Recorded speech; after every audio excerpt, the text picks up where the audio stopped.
In today's show, 29 games into the season, we asked the question, how many keepers are on the Blazers roster? As in, when they get to what's next out of this rebuild, how many players already on the roster are going to be a part of it?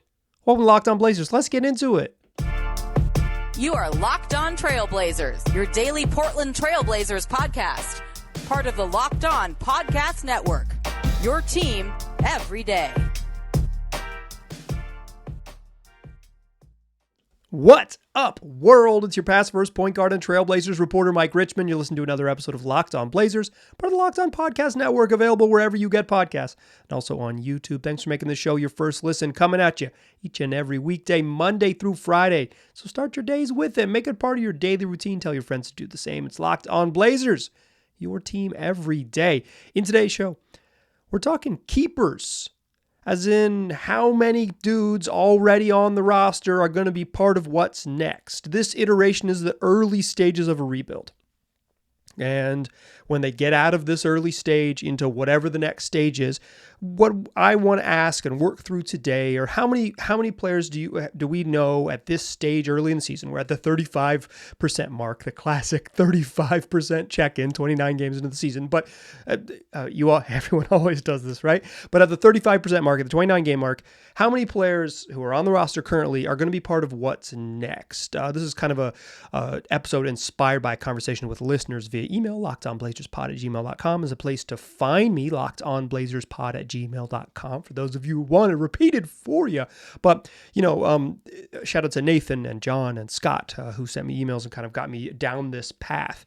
So I think it's important before we get too far to talk about what this path is.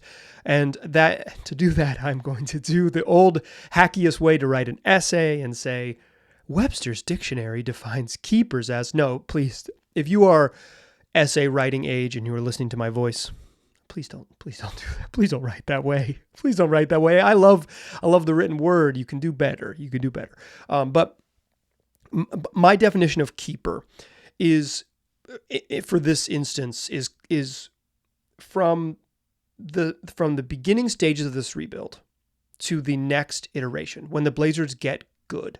How many players on the roster are going to be around or need to be around when they're good? I mean, chances are not many. There's so much churn in the NBA, right? Like, chances are two dudes. The next time the Blazers are really good and win a playoff series, two players who are currently on the roster will be on the roster then, because that's just kind of how it works. That's how it works. Like, there's so much turnover in the league. Very few teams are built like, here's our 7-man core and we'll move from there. You just can't do that. And because when you have some good players, you got to pay people and got to have timing. And then you got to, to get better players, you got to trade good players you have and all these things. You draft a new guy every year and that person takes somebody's job and you get it, right? So chances are that there's like very few keepers. But this exercise is kind of, the idea is to identify who through this early stage looks like they could be part of what's next. And I want this to mostly be salary agnostic. Like, I'm going to talk about how much money people make, but this isn't like a roster building exercise or like a super trade machine thing. This is just like the idea of when you look at this team, who fits into what they're going to be. We'll talk about that, and then we'll put the tiger on the table and yell at it in the third segment, because some of the keepers have some serious overlap. Let's start though with the too early to tell group. Guys who are by definition can't be keepers, but it's way too early to bail. And there's two of them, Ryan Rupert and Chris Murray. Rupert's just a G leaguer, right? Like, he came to the league as a second rounder, as a teenager. You come into you're a late draft pick as a teen, super raw, super young. You need seasoning, right? He's mostly played in the G League. I hope at some point we get to see Ryan Rupert play NBA games.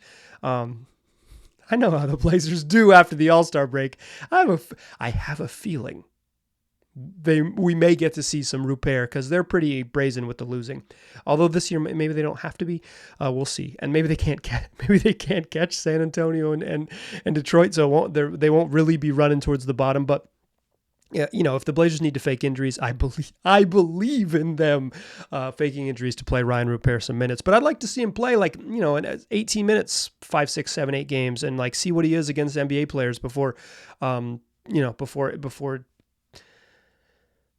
making any real judgments. It's like I can watch the G League highlights and read the box scores and all that stuff, but I want to see him play against NBA starters and see what he looks like and get a better sense. And Chris Murray, it's just like, he's been up and down from the G League as well, and there's not room for Murray to play on this roster. As soon as Toumani Camara kind of like proved that he's an NBA caliber wing, it was like, okay, well, there's not going to be room for Chris to experiment. He was behind, he's immediately behind Camara, he's immediately behind Jabari Walker.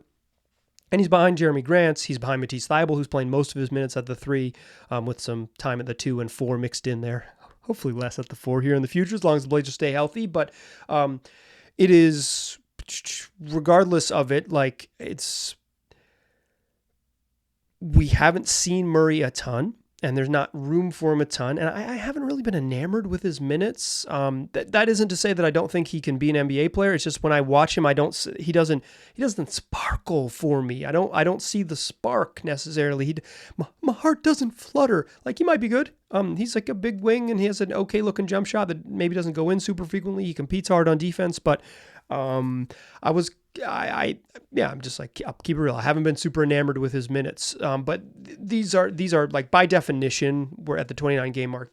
Rupert and Murray are not keepers because they haven't played enough to say, okay, these guys are keepers for sure. But it's too early to bail. So they're just in a category by themselves where it's like, I don't know if they're part of what's next, but certainly they haven't proved that to this point. The other group I want to touch on here in the first segment is the useful role players. These dudes are keepers unless, and there's 3 of them: Toumani Camara, Matisse Thybulle, Jabari Walker. Useful role players. Every team in the league needs role players. Something like 80% of the league is filled with role players, maybe more now that the league is so like increasingly specialized on offense. And Camara and Tease and Bari, they do what they do. Like, Toumani Camara is a good defender already in year 1 in the NBA. Doesn't do much on offense, but he's already a positive defender right now. Matisse Thybulle is just a solid 3-and-D wing that would help any team. He's morphed himself into a pretty solid shooter, and he's one of the great defensive playmakers in the league. Like, he can play on any team. Would he play big minutes on every team? No, but he would play on every team. And Jabari Walker is, he's coming off a really nice offensive game, but he's still kind of finding his way on the offensive end with the jump shooting and kind of how he's going to score. But he plays hard, multi-positional defender, good rebounder. I'm not sure that Camara or Jabari Walker or Matisse Thybulle, for that matter, grow into anything more than role players. But on a good team, these dudes could contribute, particularly if you kind of think about this in keepers as in a little bit further down the line. Say like 3 years later, Toumani Camara, when he's 26, 27, when Matisse Thybulle is 27 in 3 years, when Walker is 25 in 3 years, or 24, he's pretty young in 3 years. It's like, and they've grown their games and sharpened those skills and gotten better. Like, these are soft keepers. And why I say soft is because if you have a chance to get better players, to trade for all-stars, trade for frontline starters, trade for guys who are bona fide NBA starters, and the price is Toumani Camara, and the price is Jabari Walker, and the price is Matisse Thybulle, and you're at that cycle in team building when it's time to go, to, push your chips in, you do it immediately. You do not worry about it. You do not worry about it. You do not hold up. You do not hold up chasing starter level forwards for bench level forwards, right? You don't even, obviously this is like an amorphous trade, so I don't know. I'm not thinking of anything specific here, but like, you wouldn't blink if that's what it took. But if you don't, them on their own, they're not necessarily going to fetch you really good players, and you don't need to go out and trade them and try to upgrade, because they're the type of role players that would be useful on good teams. So that these are soft keepers. Put them in the keeper category, but if you need to make a big move, this is the first box you crack open when you need to make that big move. Okay, second segment. Let's talk vets, and let's talk some other depth pieces that are not keepers. Then we'll close the show talking about the keepers on the roster. And if you're smart, you know the 3 names we're going to talk about and the conundrum it brings. So before we get to who's not staying, let's talk about building a championship team, courtesy of our good friend Josh Lloyd and eBay Motors each and every week right here on this program. Josh Lloyd and eBay Motors are going to pick you out the eBay Guaranteed Fit Fantasy Picks of the week. So if you're doing daily fantasy or playing, a season-long team, they're going to find players that are guaranteed to fit your roster. Earlier this week, it talked about Josh Lloyd's recommendation for Dante Exum and the man who hosts Locked On Fantasy Basketball, the best fantasy basketball podcast on the internet. Well, my man Josh Lloyd's got another one for you. Isaiah Hartenstein, Mitch Robinson, Knicks centers out for the season, or probably out for the season. The Knicks haven't announced it yet, but they've reportedly tried to get a disabled player exception, and that you can only get one of those if the player on your team is expected not to return to action until June, until the championship. Which means the Knicks are not hopeful that Mitch Robinson returns, which means there's a hole at the starting center spot. And in steps Isaiah Hartenstein. Hartenstein is, first of all, Oregon native, born in beautiful Eugene, Oregon, but also just like a solid he's going to play big minutes, 30 plus to 38 every night because he plays for the Knicks, and Tom Thibodeau. He's not a great finisher, so he might not fill it up for you on offense. And if efficiency is a problem, he misses shots around the rim, but he rebounds. He blocks some shots. He's an underrated passer and a good playmaker. He's going to fill up multiple categories, and he's going to have a ton of minutes as a clear-cut starter. So go ahead and add Isaiah Hartenstein if he's available. Josh Lloyd thinks it's a good idea, and I listened to Josh's advice and already had added Hartenstein to my team. Josh Lloyd knows that if you listen to him and you listen to Locked On Fantasy Basketball, you can have a better shot at winning your championship. And eBay Motors knows that a championship team is about each player being a perfect fit. It's the same with your vehicle. And with over 122 million parts to choose from for your ride or die, you can make sure your ride stays running smoothly. Whether you need brake kits, LED headlights, roof rack, bumpers, whatever your baby needs, eBay Motors has it. And with eBay Guaranteed Fit, it's guaranteed to fit your ride the first time, every time, or your money back. Plus, at these prices, you're burning rubber, baby, not cash. Keep your ride or die alive at ebaymotors.com. That eBay Guaranteed Fit, only available to U.S. customers. Eligible items only. Exclusions apply. All right. We're talking keepers. First segment, we talked about some young guys that are not quite in the category because we don't know what to make of them, and soft keepers, role players that could be useful if they hang around, great, because they can help. But if you could upgrade and go for it. This next category is temporary depth pieces. None of these guys are keepers. We don't have to spend a ton of time on them. Moses Brown's not a keeper. I'm not sure he's an NBA player. Ish Wainwright's not a keeper. Incredible personality. I've talked to him maybe 3 times in the locker room. I like Ish Wainwright. I wish he played more because he's a great personality. He brings energy on the bench. He told me he owns 150 Arizona Diamondbacks hats. That's just a fun fact to know about Ish Wainwright, but he's not a keeper. He also told me he was a pretty good swimmer as a youth. There's 2 Ish Wainwright facts, but not a keeper. And Skylar Mays, 2-way guy, converted to an NBA spot, really holds it down when he plays. He doesn't make mistakes. He's just like a pro backup point guard, third string point guard, takes care of the ball, gets the ball to people in the spots, but he's not a keeper. None of those guys are keepers. I don't think there's anything controversial about that whatsoever. You move on from them. You need depth pieces just to fill out a roster. These guys you move on from, you'll have another shot at more depth pieces in the future. And when the Blazers are build a team that is a winner here in a few years, you'll look back fondly and be like, remember when Mike said that thing about Ish Wainwright and all the Arizona Diamondbacks hats? The other guy in here that is like this depth piece, and I really don't know what to do with him necessarily, is Duop Reath. He's fun. I like him.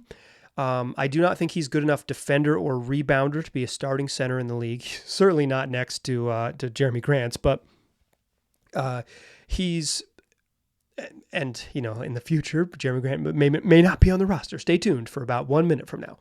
But Reath is a good solid backup center who I like. I just like his game. So like, I enjoy the stylings of his game, and I think the idea of him as a shooter and a handoff hub and someone who sets physical screens and plays hard is really useful. He's really useful. Like he's been. I've said it before on the podcast. The advanced impact stats say that he is the most positively impactful player on the roster. That doesn't mean the best player on the roster by any means, but in terms of like positive statistical impact, the Blazers are better when he plays, but he is not so good such that he has to be in the keeper category where it's like, listen, if this team's going to be good, Duop's going to be a part of it. I don't think so. I think you could just move on from him and replace him with a variety of differently skilled backup centers and be fine. Would I miss him? Yeah. Well, I would miss the headband and his willingness to jack up 3-pointers pretty much every time he touches the ball. But like, I don't think he is so good that he could be a keeper. What he is just a solid player who's going to be useful on this team all dang season long, and we'll see what happens. That said, if you were to keep Duop Reath, if you were to say like, he's 27-year-old rookie, right? Say you sign him, the Blazers are going to have to convert him. He's the only two-way guy I'm going to talk about. Justin Minaya, not a keeper. Ibubaji, not a keeper.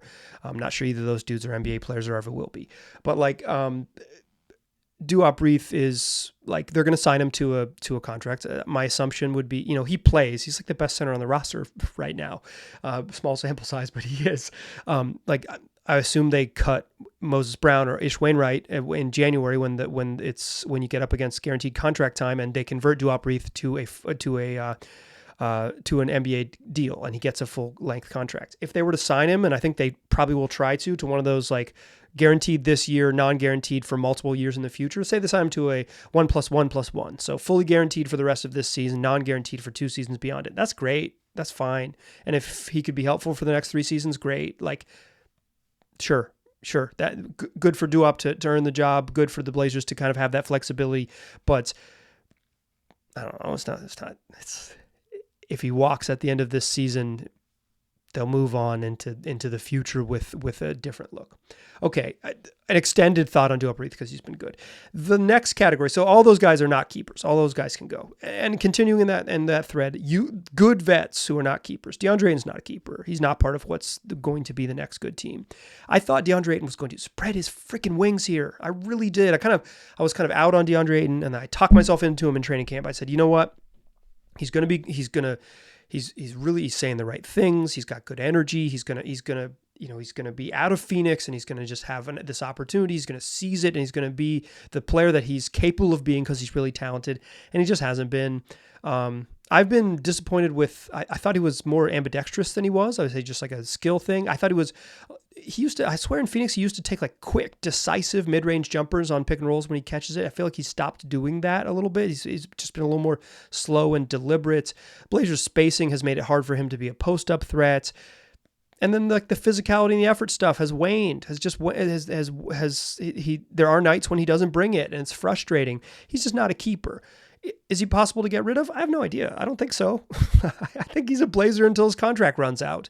But if you're talking about like player that you would want to keep because he's going to be part of what's next, DeAndre Ayton's not on that list for me. Neither is Malcolm Brogdon. The Blazers got good young guards.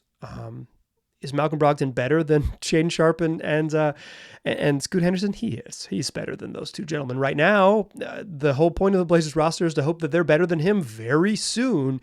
And Brogdon is a good vet, and from what I have gleaned, at least someone who's interested in being a helpful sounding board for the young guards, kind of telling them what to do and pumping them up. He seems to have a good relationship with Shaedon Sharpe from my observations. It's not like I'm not shipping him out of town, but I do think it's important that Malcolm Brogdon is not on the team after the trade deadline, because I think they got to clear up kind of a little bit of the crowd in the backcourt and commit to what's next and commit to playing the young guys together and finding out what's next. Brogdon is a good basketball player who will help another basketball team, but he's not a keeper for what's next with the Blazers. And the last guy who's not a keeper is Jeremy Grant. If the Blazers need Jeremy Grant right now, they need him because they would miss so much offense without him. He takes some bad ISO shots and he doesn't pass and a lot of things, but also like sometimes you just need players who can go score on their own to soak up possessions, because it's like, you don't always get into the shot you want. So being able to throw it to someone and saying, hey, can you help us? Can you bail us out? And Jeremy Grant goes, oh, I'll try, is helpful, because like if you threw that ball into Tamani Kamara with 7 seconds on the shot clock because he's playing power forward now because Jeremy Grant's gone, he doesn't have that in the bag. Jabari Walker doesn't have that. Matisse Thybulle doesn't have that. Chris Murray doesn't have that. And at some point, that's totally fine. But in like right now, they need him. They need what he brings. But if you're talking about what's next, if you're thinking about, there's 3 names I haven't mentioned yet. And I'm going to spoil this for you because maybe you don't know the whole Blazers roster, but I haven't mentioned Scoot Henderson, Anthony Simons, and Shaedon Sharpe in my keepers category. We're going to talk about them in the last segment. If you're building a team with any combination of those 2 guards, I think you need more length and more defensive chops at power forward than what Jeremy Grant brings. Could he be helpful on a good team? Absolutely. If the Blazers were good and Jeremy Grant was like their 3rd or 4th best player, would that be useful? Absolutely. But he's not a 1A, he's not a 1B, he's not a 2A, he's not a 2B. He's a 3rd option and beyond. And when he's tasked with more than that, the lack of playmaking, the lack of dribbling, and he's just not really a highly impactful defender. He's a totally capable one, but he's not a highly impactful defender by any means. He's just like, he's fine. And if you give him, if you played him around more and better defenders, he'd probably be better because everyone's better with better coworkers. But like, I think I've seen enough of him in his 1 and 35% of 1 seasons with the Blazers to just, I do not think he's an impactful defender like in a majorly positive way.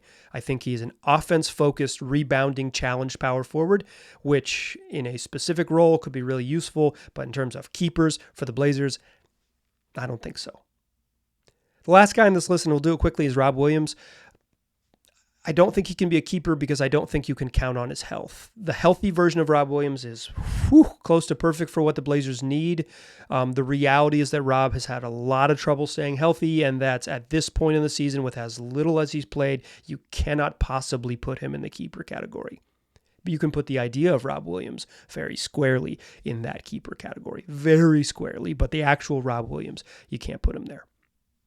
So that's 7 players plus Duop Reath make it 8 who are not keepers for me.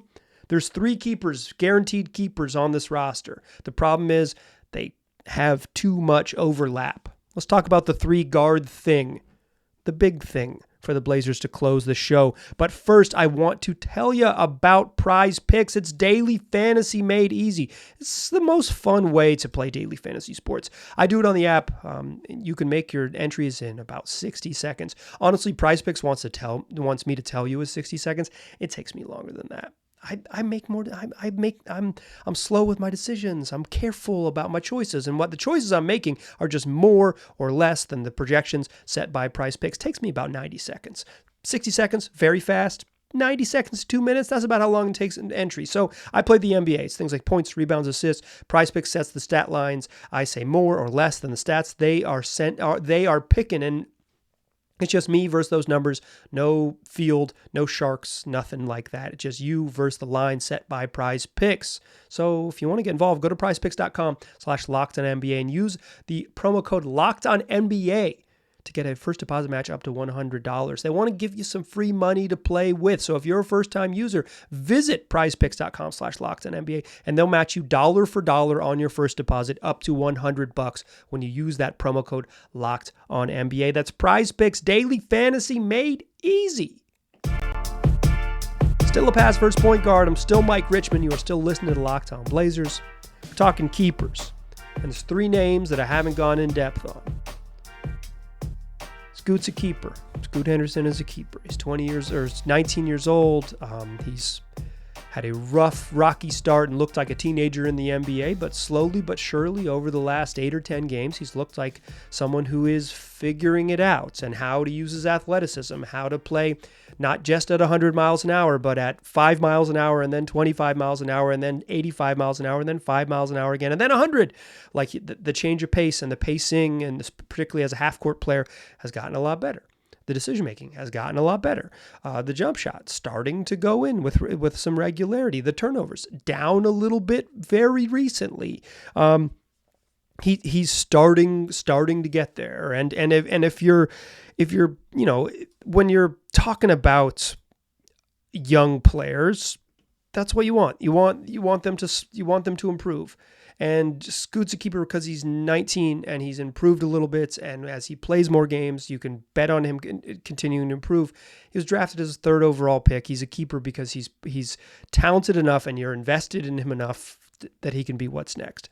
There's a chance that he shows over the next couple seasons that he doesn't belong on this list, but right now, 35% of the 29 games into his first NBA season, a keeper without a doubt. Throw Shaedon Sharpe in that mix too. He's a keeper without a doubt. Without a doubt. Has the skills to be a very, very, very, very, very good NBA player. Hasn't found it consistently yet in the league, and there's some times where it's unclear whether he is fully sort of it's not an engaged problem. It's whether he's fully bought into the fact that he's really good. Because sometimes he gets the ball and defers, sometimes he watches. It's just like he needs to just turn up the dial. That's his challenge. Turn that dial up. And once he turns that dial up with consistency and his skills and the sort of his RPMs meet, he could be really talented. He can score at all 3 levels. I think his defense has been pretty bad this year, but he has the tools to be a very good defensive player, and he's 20 years old. Like, I think he can get there. He's a keeper. And Anfernee Simons is a keeper. He's averaging 27 a game on 59% true shooting. Like, he's having a great offensive season, and he's been a better playmaker than he's been in the past. He's a really good offensive player. Really, really good. Defense still a work in progress, but he might never get there. And so what he is a really good offensive player. And if you're a really good offensive player averaging 27 on 59% true shooting, it's like, all right, bump that up to like 30 and keep 59% true shooting, and we'll build the thing around you because you're that good. Here's the problem. Shaedon Sharpe is pretty clearly a 2 right now. He might be a 3 at some point in the future, but he's pretty clearly a 2. Scoot is a point guard, and Anfernee Simons is a 1 or a 2. He's either a point guard or a shooting guard. Let's really talk Ant for a second here, and I've talked about him briefly, but I want to talk about him again.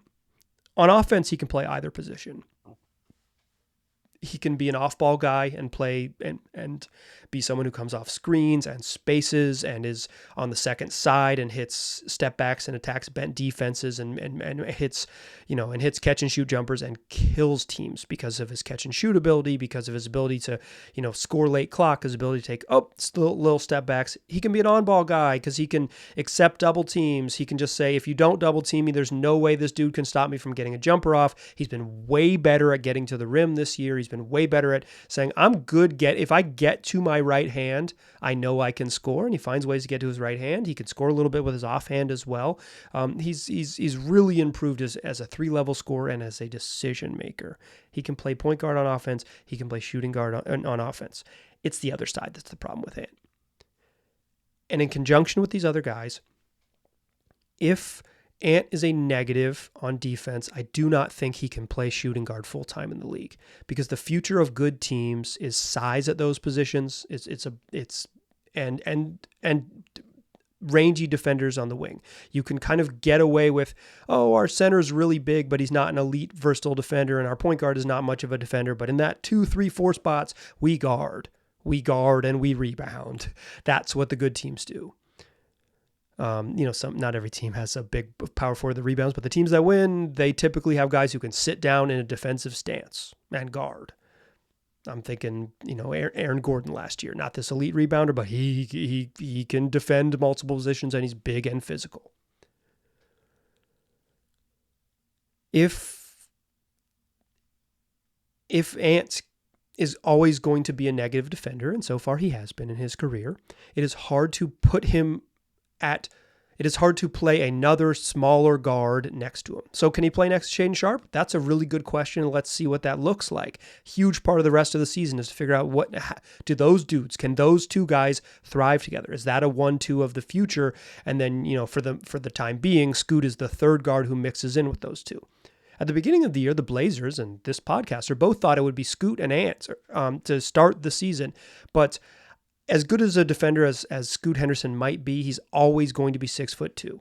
And that means if you have one small guy on the court, a small player on the court, and then you have a negative defender who's not super big in himself, super big as is, and not super strong as Anthony Simons is. He's like physical on offense, but he can get bullied a little bit on defense. Certainly stronger than he's ever been right now, and maybe the physicality will continue to improve. But he can get bullied a little bit on defense as a defender.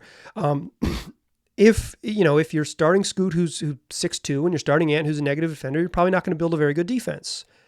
We have 7 years of Dame and CJ data to suggest it. I know people are pretty complimentary generally of Joe Cronin, but building another roster of 2 small guards after a roster of 2 small guards for a decade would be maybe a crime, would be potentially jailable. I'm not super versed in Oregon law, but I think he could go to jail for that. I think he could take him to not like prison, but jail for sure. So it just wouldn't make sense. But these guys are keepers because these are good players who could help in the future. Scoot's a keeper. Ant's a keeper. Shea's a keeper. The real truth is that probably you only keep 2 of them into the future. I don't know which 2 yet because I don't know how good Scoot can be. I don't know how good Shaedon can be. And Anthony Simons is clearly the best of the 3 by a pretty wide margin, right? Like by a full standard deviation, he's better than those 2 gentlemen in terms of just like playing in the NBA right now. He's way better. But what is the ceiling of the other 2 guys, and does keeping Ant limit that ceiling? And there's questions to be asked. That's what the problem is with this. That's what the answers they have to find out for the remaining 65% of this season. That's what they have to find out. Who fits and who's part of it. And I want to be clear. There is no rush to break up this guard trio. The Blazers aren't trying to be good this year, so it doesn't matter. You just want them to play. You want the combinations to play. You want to see as much of it as you possibly can and make decisions after that. And if you lose, you lose. There's no rush to trade Anthony Simons this offseason. You can go into next season with his guard trio, and it's fine because you're not going to take a big leap next season. You're still going to get there. But there is going to come a time in the next 365 days, or more likely about the next 400 days, if we're being realistic, like into the summer of 2025, when the Blazers will have to make a decision. They will have to make a decision about what's next. There is no rush to get there, but they will have to at some point say, you look at this roster and we got 3 keepers, 3 players who are good enough and have enough potential to be on the roster when we're good again. Got some useful role players that might be here, and we got some vets that we can move on from, and some depth pieces that certainly we're going to move on from. But we got 3 keepers, 3 players who are young and can be helpful and will improve and project to be like in 3+ seasons. Anthony Simons will be in his physical prime, and Scoot and Sharp be coming off of their rookie contracts and like ready to be real bona fide NBA players the way that NBA starters the way that Ant is now. At some point over the next season and a half, maybe even the remainder of this season and all of next, they'll have to make a choice on who stays and who goes. They do not have to do it now. There is no rush. They do not have to do it this summer. There is no rush. Anyone telling you that they must make a choice doesn't understand the point of this season, to me. Because the point of this season is to figure it out and to accept the patience and the bumps that come with figuring it out. 3 guards can play. The problem is 4. The problem is they have 4 who can play right now. Once you get down to 3, the minutes are easier, the combos are easier, and you can make choices to, get the right lineups and the right combos on the court. But everybody's got to get healthy. Shaedon Sharp's not going to play on Thursday evening. As you're listening to this is Thursday, December 28th program. The Blazers play the Spurs tonight. No DeAndre Ayton, no Shaedon Sharp tonight. So another night without collecting the full sort of picture of the data. And obviously when Malcolm Brogdon's still here, it complicates the whole roster and the rotation. And maybe they'll keep Brogdon past the trade deadline just to drive me insane. But I think this is the crux of this team, is that when you really look at it, they've got 3 clear keepers, but you can only choose, if you're building a really good team, you could probably only choose to keep and pay and utilize 2 of them. Who are those 2? That's what they got to identify. Who are those 2? which of them are the two that are going to be part of what's next. Because you hoped that it would be clear, but Anfernee Simons is just better than the other two guys right now by a lot.